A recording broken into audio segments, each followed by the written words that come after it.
आदाब नाजरीन, आप देख रहे हैं मुंसिफ जोहार। मैं हूं आपके साथ अब्दुल रहीम। देखेंगे झारखंड बिहार की तमाम बड़ी खबरें। आगाज होगा हेडलाइंस के साथ।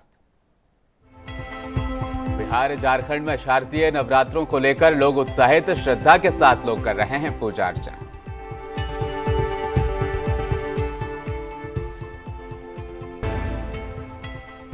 शिकारीपाड़ा में झारखंड मुक्ति मोर्चा की पंचायत स्तरीय कार्यकर्ता बैठक। विधायक नलिन सोरेन, अब्दुल सलाम अंसारी भी रहे शामिल।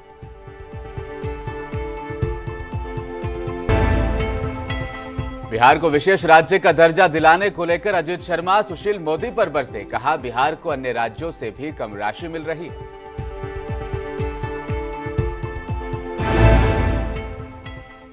और भागलपुर में की जा रही है मीठे बांस की खेती। कैंसर की दवाइयों में भी होता है उपयोग। कृषि क्षेत्र में साबित होगी वरदान।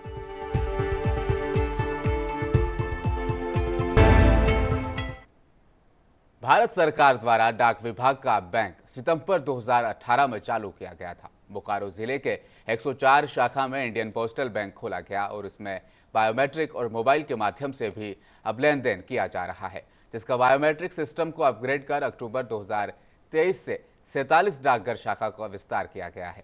अभी डाकघर शाखा में न्यूनतम 200 रुपए से सभी लोगों के लिए खाता खोला जाता है। इस विस्तारीकरण से सुदूरवर्ती इलाके के ग्रामीणों को भी फायदा मिलेगा। वहीं सभी खाता धारकों को डाकिए के माध्यम द्वारा आधार और बायोमेट्रिक से उन सभी को जो इंडियन पोस्टल बैंक के खाता धारक हैं, घर पर ही पैसे के लेन देन बिना किसी परेशानी के वो कर सकेंगे। इस बैंक में उन छात्र छात्राओं को भी जो 10 वर्ष से ऊपर के हैं, उन सभी का खाता खोलकर सभी प्रकार का पैसा जैसे छात्रवृत्ति, पोशाक, डीबीटी के माध्यम से आने वाला पैसा बच्चों के घर पर ही डाकिए द्वारा बायोमेट्रिक से लेन देन कर सकते हैं। बायोमेट्रिक डिवाइस को अपग्रेड कर उसे सभी डाकघरों, उप डाकघरों में उपलब्ध कराया गया है।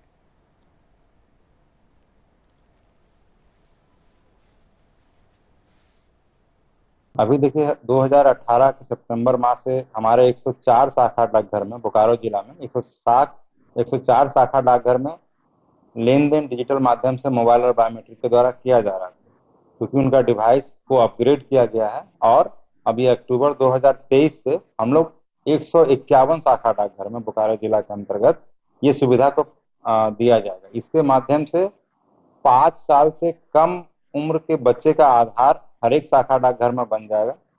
और इसके अलावा जिनको भी लाभुक को हमारे अकाउंट।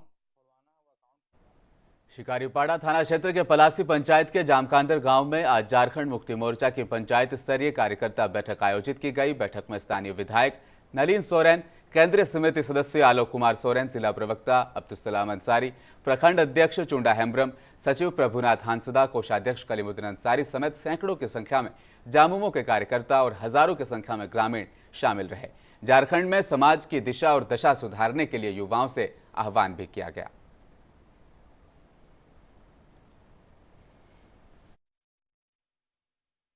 नहीं, चुनाव के लिए नहीं, हम लोग इस कार्यक्रम को ये सोच कर रहे हैं कि ये हमारे कार्यकर्ता साथी जो कि इस प्रखंड के अंतर्गत 22 पंचायत है, 22 पंचायत के कार्यकर्ता साथी सभी थोड़ा सा आराम फरमा रहे हैं। इसी को जागरूक करने के लिए हम लोग इस प्रोग्राम को।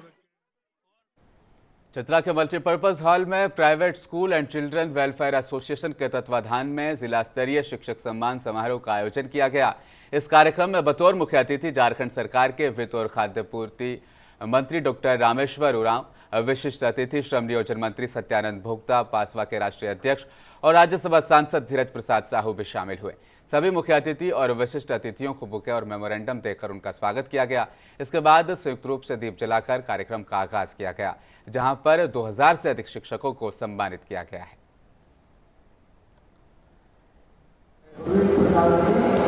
राज्य के माननीय वित्त मंत्री रामेश्वर उरांव साहब और हमारे माननीय राज्यसभा सांसद धीरज प्रसाद साहब जी का आगमन हुआ है और जिला में बेहतर शिक्षा कैसे मिले इसके लिए सरकार भी प्रयास कर रही है। और जो बेहतर कार्य करने वाले शिक्षकों को हम लोग सम्मानित करेंगे और अच्छा परफॉर्मेंस छात्र छात्राओं को इनका बेहतर अच्छा रिजल्ट आया है उसको हम लोग सम्मानित करेंगे। इसको चतरा एसपी राकेश रंजन के कुशल नेतृत्व का यह नतीजा है कि आज एक बार फिर पुलिस विभाग को बड़ी सफलता हाथ लगी है। आपको बता दें, टीएसपीसी नक्सलियों के 2 सब जोनल कमांडर समेत 3 सक्रिय सदस्यों को भारी मात्रा में विदेशी अमेरिकन मेड हथियार, गोली, जिंदा कारतूस, देशी पिस्टल, विभिन्न कंपनियों के मोबाइल और लेवी में प्रयोग किए गए पर्चों के साथ गिरफ्तार कर लिया गया है।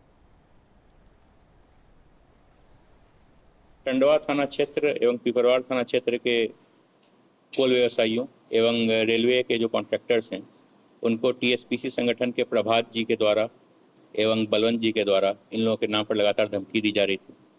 मई के महीने में टंडवा थाना क्षेत्र में एक पोकलेन को जलाया भी गया था और इसके बाद अभी सितंबर महीने में पिपरवाड़ थाना क्षेत्र में भी एक हाइवा को जलाने की घटना कारित की गई थी।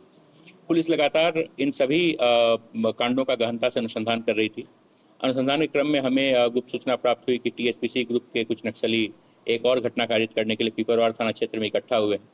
उक्त सूचना के सत्यापन हेतु एसडीपीओ सिमरिया अशोक रविदास जी के नेतृत्व में ओसी पिपरवाड़ गोविंद, ओसी सिमरिया विवेक, ओसी टंडवा विजय कुमार सिंह इंस्पेक्टर एवं अन्य पुलिस पदाधिकारियों के नेतृत्व में एक टीम बनाई गई। इस टीम ने त्वरित छापामारी की। छापामारी के क्रम में हमने टीएसपीसी के सब जोनल कमांडर प्रभात जी, टंडवा थाना क्षेत्र एवं पिपरवाड़ थाना क्षेत्र के कोल व्यवसायियों एवं रेलवे और शारदीय नवरात्र पूजा को लेकर धनुघाट और एफ टाइप दुर्गा पूजा समिति की तरफ से ढोल नगाड़े और गाजे बाजे के साथ भव्य कलश यात्रा निकाली गई। कलश यात्रा सार्वजनिक दुर्गा मंडप प्रांगण से ई टाइप कॉलोनी होते हुए दामोदर नदी कैनाल पहुंची, जहां आचार्य बालदेव मिश्रा, पंडित शशिशंकर और पंडित सीताराम पांडे ने मंत्रोच्चारण के साथ पूरे विधि विधान से पूजा अर्चना करवाते हुए कलश में जल भरवाया। इस कलश यात्रा में सैकड़ों की संख्या में महिला और पुरुष श्रद्धालु केसरिया झंडे के साथ चलते नजर आए।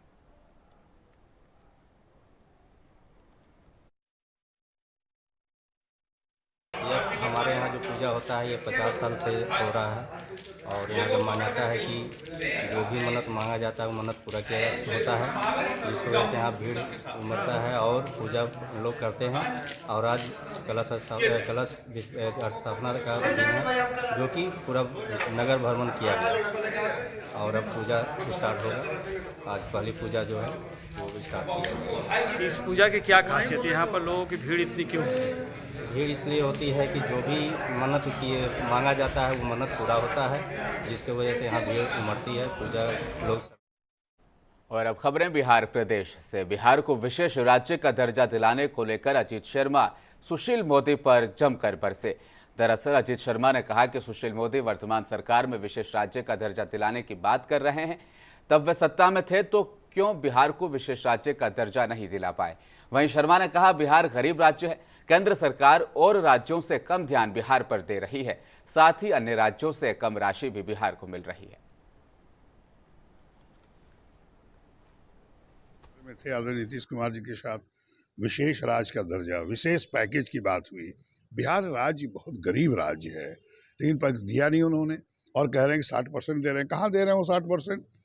केंद्र सरकार जो दूसरे स्टेटों में दे रही है उससे कम बिहार में दे रही है।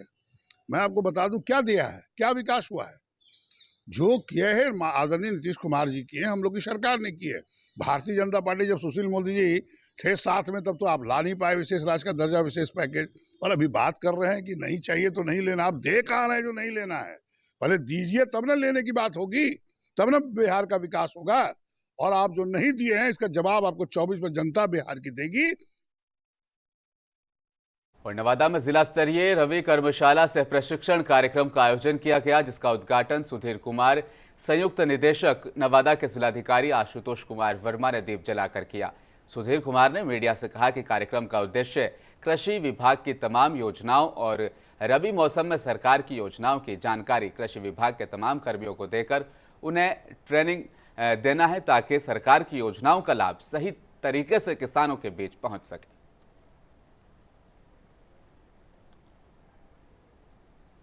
और इसमें जो आच्छादित फसल है उसमें ज़्यादा से ज़्यादा उत्पादन हो, किसानों को नई तकनीकों की जानकारी हो, इन सब चीज़ों के लिए कर्मशाला का आयोजन किया गया है। ये एक रवि कर्मशाला, रवि महाअभियान 2023 का ये कर्मशाला सह प्रशिक्षण सत्र है। इसमें कृषि विभाग के सभी पदाधिकारियों को कृषि विभाग की जो योजनाएं हैं उसके बारे में बताया जा रहा है कि रबी मौसम में सरकार की कौन कौन सी योजनाएं हैं जिसको हमारे किसान बंधु तक पहुंचाना है। इसमें जो गेहूं बीज है, मक्का बीज है, ये दलहन तेलहन, इस सब का जो बीज है उसके बारे में बताया जाएगा। जो इतना इतना आवंटन हुआ है उसको उत्पादन करके किसानों तक।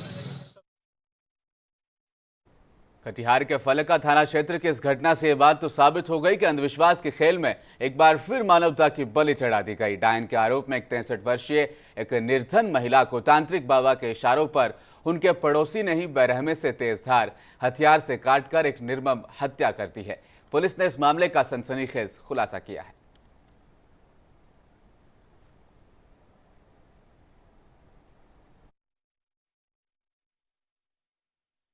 इसमें गिरफ्तार किए हैं। जो दबिया है, जो खून लगा हुआ दबिया, जिस हथियार जो यूज़ हुआ है वो भी बरामद है। मोबाइल है और 7,000 रुपया है जो कि दिया गया था मारने के लिए, वो भी बरामद है। इसमें घटना ये है कि शिवनंदन कुमार उर्फ चिप्पू। गोपालगंज जिले के शारदीय नवरात्र का पहला दिन है। आज मां के शैलपुत्री रूप की पूजा की जाती है। गोपालगंज जिले में थावे वाली के दरबार में देर रात से श्रद्धालुओं की भीड़ उमड़ने लगी। सुबह 3 बजे ही मंदिर के कपाट श्रद्धालुओं के लिए खोल दिए गए, जिसके बाद हजारों की संख्या में श्रद्धालुओं ने दर्शन किए। वहीं सुबह 4 बजे से विशेष आरती का आयोजन यहां पर किया जा रहा है।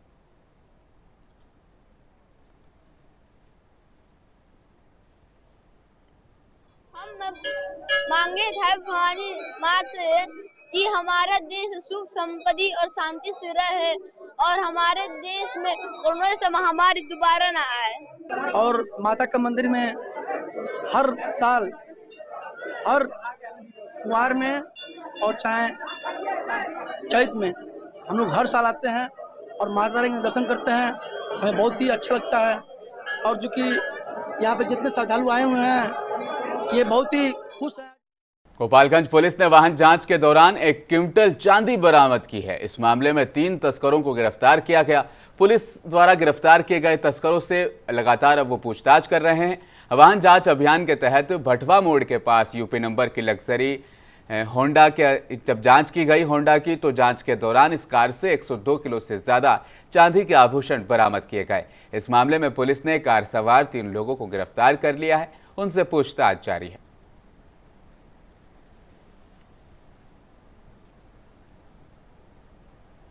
पुलिस अधीक्षक महोदय के निर्देशानुसार शराब एवं मादक पदार्थों की रोकथाम हेतु विशेष वाहन जांच अभियान चलाया गया था। इसी क्रम में एक होंडा कार में भटवा मोड़ के पास लगभग 102 किलो चांदी बरामद किया गया है।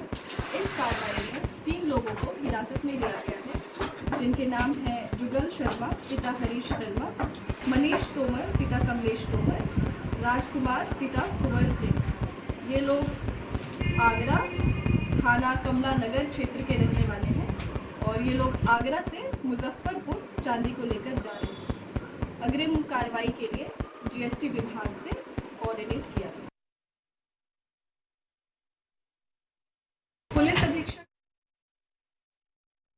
सदर प्रखंड मुख्यालय अंतर्गत सुपौल जिले के नगर परिषद अंतर्गत चिल्ड्रन पार्क समीप स्वतंत्रता सेनानी लैटन चौधरी की प्रतिमा का अनावरण उनके जन्मदिवस पर किया गया, जिसका उद्घाटन ऊर्जा से विकास विभाग मंत्री के हाथों फीता काट कर करवाया गया, जिसमें विशिष्ट अतिथि के रूप में सुपौल जिले के सांसद तिलेश्वर कामत, निर्मली विधायक अनिरुद्ध प्रसाद यादव, पिपरा विधायक रामविलास कामत मौजूद रहे।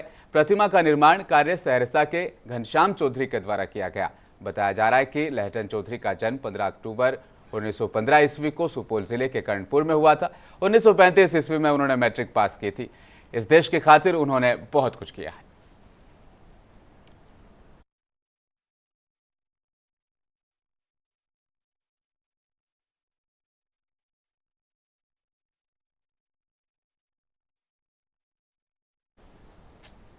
एक तरफ जहां शारदीय नवरात्र का पहला दिन है और पूरे शहर में भक्तिमय माहौल है, वहीं दूसरी तरफ जिला प्रशासन और नगर निगम के हर चौक चौराहों पर अवैध रूप से लगाए गए दुकानों पर बुलडोजर चला है। अतिक्रमण दस्ते और चौक चौराहों पर अवैध रूप में लगी दुकानों को हटाने में उनको काफ़ी मशक्कत का सामना करना पड़ा। मत्स्य विभाग के पदाधिकारी राजकुमार ने बताया कि हमें जिला प्रशासन और नगर निगम से आदेश पारित हुआ। इस बाबत तिलकमांझी से पुलिस लाइन कचहरी चौक होते हुए घंटा घर तक अवैध रूप से चल रही दुकानों को खाली कराने का काम भी किया गया।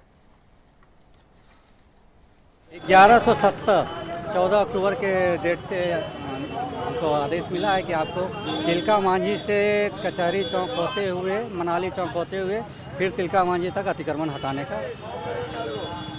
आज क्या अतिक्रमण हटाया जा रहा है? आज अतिक्रमण हटाया जा रहा है। जो यहाँ पे चौक पे बड़ा भीड़ लगा हुआ रहता था, जाम लग जाता था, तो आप लोग देख ही रहे हैं कि यहाँ पे अतिक्रमण हटाया जा रहा है। नुकसान तो हो ही रहा है कि रोड पर जो दुकानदार लगा रहे हैं तो उससे। लहेरी थाना पुलिस ने आज लहेरी थाना क्षेत्र के राजगीर मोड़ के पास एक गांजा तस्कर को गिरफ्तार किया है। तस्कर की पहचान संतोष कुमार के रूप में की गई है। सदर डीएसपी नूरुल हक ने बताया कि पुलिस को गुप्त सूचना मिली थी कि एक व्यक्ति मोटरसाइकिल से गांजा लेकर बिहार शरीफ शहर में प्रवेश करने वाला है। तस्कर के खिलाफ लहेरी थाना में एनडीपीएस एक्ट के तहत मामला दर्ज कर लिया गया है। पुलिस मामले की आगे की जांच कर रही है।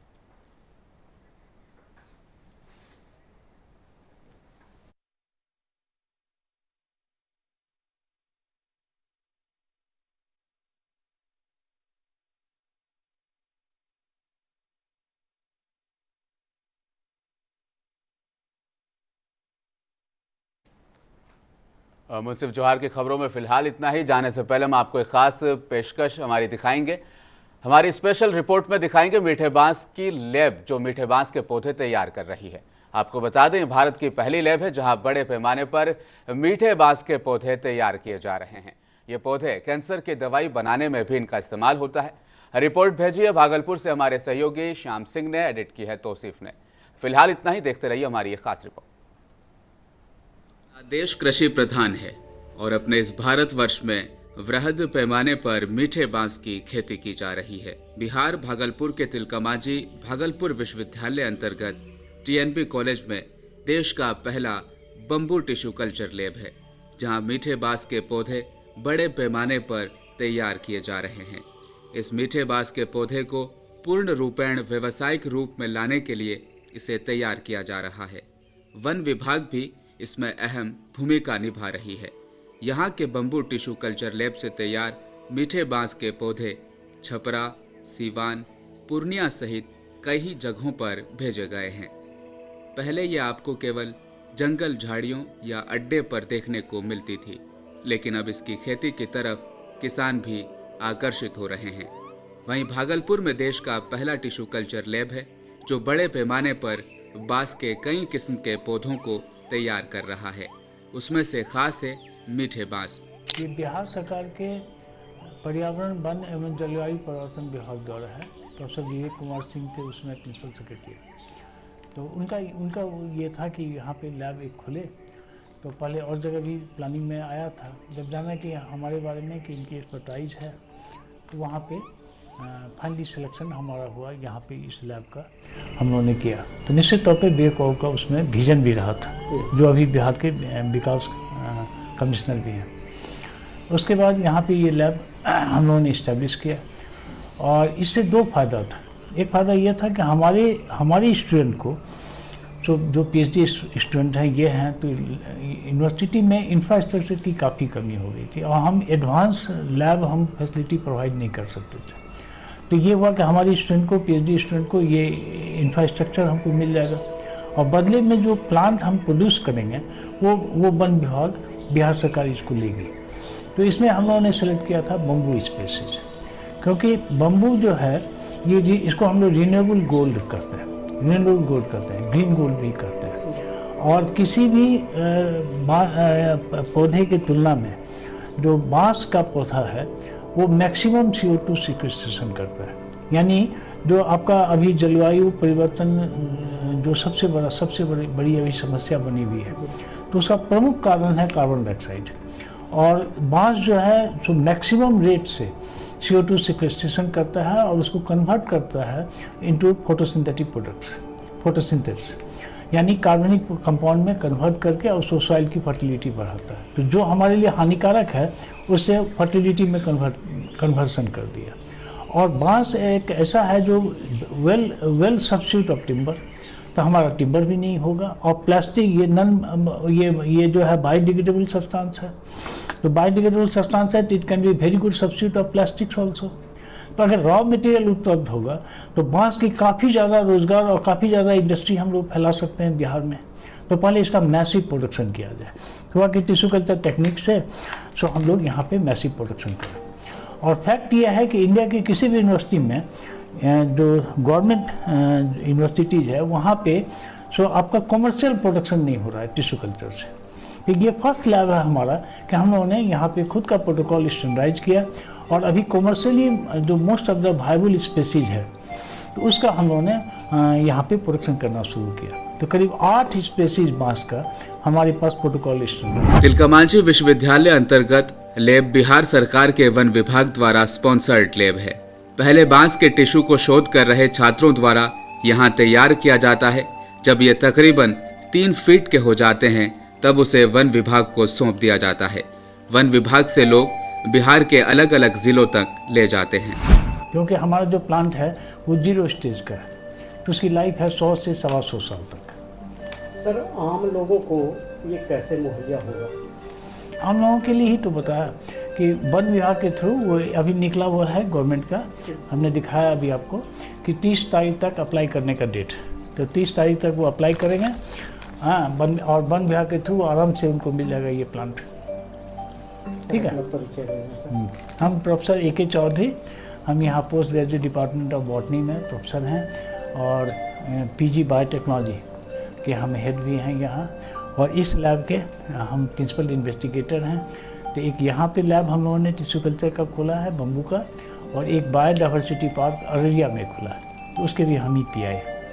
तो अररिया भी हम मॉनिटर ऑनलाइन करना पड़ता है और सैटरडे संडे जाके वहाँ हम कवर करते हैं। बम्बू मैन ऑफ बिहार और टिश्यू कल्चर लैब के नाम से मशहूर head professor doctor Ajay Chaudhary ने बताया कि भारत का यह पहला लैब है जिसमें इतने वृहद पैमाने पर बांस का उत्पादन किया जा रहा है।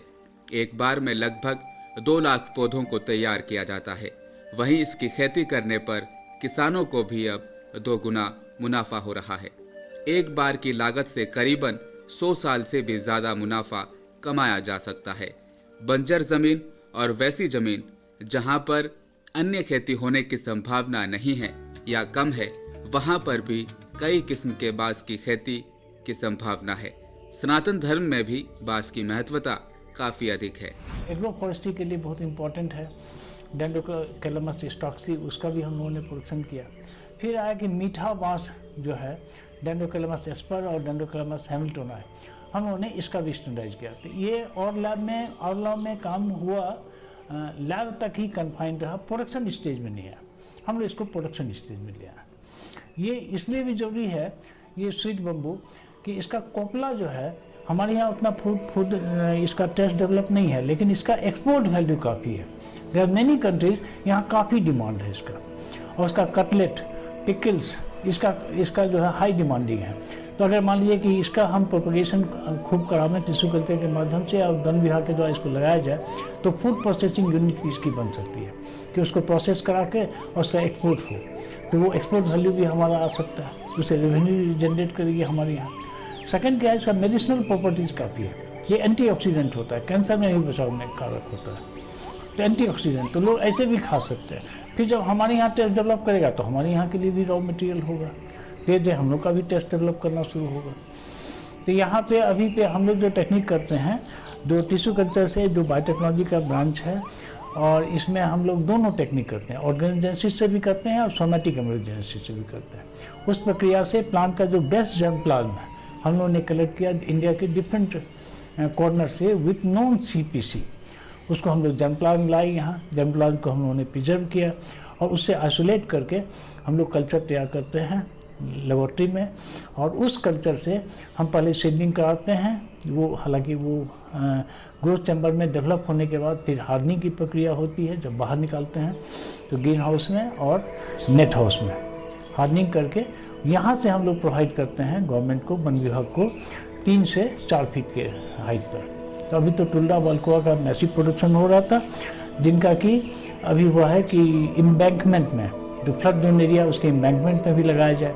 अभी जमुई में हाल में भेजा गया है, फिर भोजपुर में भी भेजा गया है। अभी बिहार सरकार ने एक योजना चलाई है, कृषि वानिकी योजना। कृषि वानिकी योजना में क्या है कि एग्रो फॉरेस्ट्री के साथ भी इसको जोड़ा गया कि जो किसान अपने खेत में चाहे कि अगर लगावें प्लांट को, तो उनको 10 रुपया पर प्लांट बम्बू का टिश्यू कल्चर रेस plant high quality germ plant वाला उनको मिल जाएगा वन विभाग के थ्रू। और 3 साल के बाद जितना प्लांट सर्वाइव करेगा तो सरकार उसको 60 रुपया पर प्लांट उसको वापस करेगी, और जो 10 रुपया करके वो जमा करेंगे वो भी उनको वापस हो जाएगा। यानी मान लीजिए 1 हेक्टेयर में किसी ने लगाया और उसका 60,000 रुपया जो है वो मिलेगा, और 10,000 रुपया जो उनका लगा वो भी 70,000 रुपया उनको मिल जाएगा वापस। और ये जो प्लांट है ये 4 साल के बाद आप हार्वेस्टिंग कर सकते हैं। 20 वर्षों से पेड़ पौधों पर शोध कर रहे पीटीसीएल के परियोजना निदेशक प्रोफेसर डॉक्टर अजय चौधरी ने बताया कि राष्ट्रीय बांस मिशन और राज्य बांस मिशन के अंतर्गत वन विभाग मीठे बांस के पौधे बड़े पैमाने पर लगवाएगा। किसानों को वन विभाग से 10 रुपए में ये पौधे मिलेंगे। 3 साल बाद इन पौधों की फिर जांच की जाएगी।